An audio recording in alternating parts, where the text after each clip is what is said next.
Hey my all cute cuties. সকালের জার্নিটা আমার শুরু হয় একটি ডিম, ইউসুফ গুলের ভুসি আর 1 চামচ মধু দিয়ে। এত ছোট ডিম দেখে তোমরা আবার ভাইবো না যে আমি ডায়েট করতেছি দেখে এত ছোট ডিম।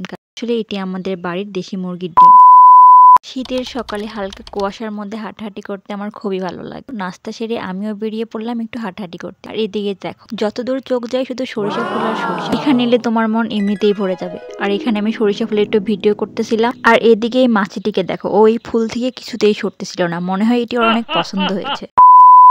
সরিষা ক্ষেত থেকে ফিরে আসার পথে দেখি আমাদের আমড়া গাছের সবগুলো পাতা এভাবে ঝরে পড়ে আছে। আসলে উইন্টারের জন্য এখন সব পাতা এইভাবে ঝরে যাবে। আর এত সুন্দর সুন্দর হলুদ কালারের পাতা দেখে বৃষ্টির মাথায় কোনো আইডিয়া আসবে না তা তো হতেই পারে না। পাতাগুলোকে কুড়িয়ে খুব সুন্দরভাবে পরিষ্কার করে এগুলোকে আমি আমার টেবিলে এনেছি। এগুলো দিয়ে একটা সানফ্লাওয়ার বানাবো। এরপর একটি কার্ডবোর্ডকে আমি রাউন্ড শেপে কেটে নিয়েছি এবং এর ব্যাক সাইড পুরোটাই আমি ডাবল সাইড টেপ দিয়ে কভার করে নিয়েছি। তোমরা চাইলে এখানে টেপের পরিবর্তে আঠাও ইউজ করতে পারো। এরপর আমড়ার পাতাগুলোকে আমি এর চারপাশ দিয়ে খুব সুন্দরভাবে সেট করে দিব। প্রথম রাউন্ডে সেট করার পরে আমি সেকেন্ড রাউন্ডে আবার পাতাগুলো দিয়ে আবার সেট করে নিব। মেইনলি এখানে যত বেশি পাতা সেট করা যাবে এটি দেখতে ঠিক ততটাই সুন্দর লাগবে।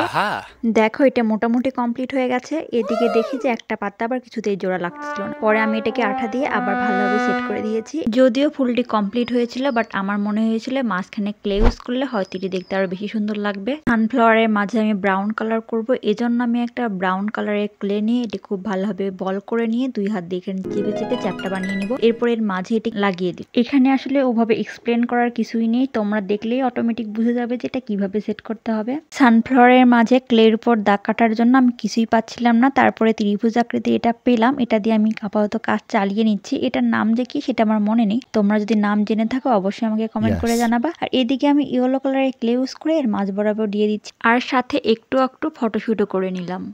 2000 years later. ভাই রে ভাই, ভিডিও শুট করতে করতে আমার অবস্থা খারাপ। এখন আমার চা না খাইলে একদমই চলবে না।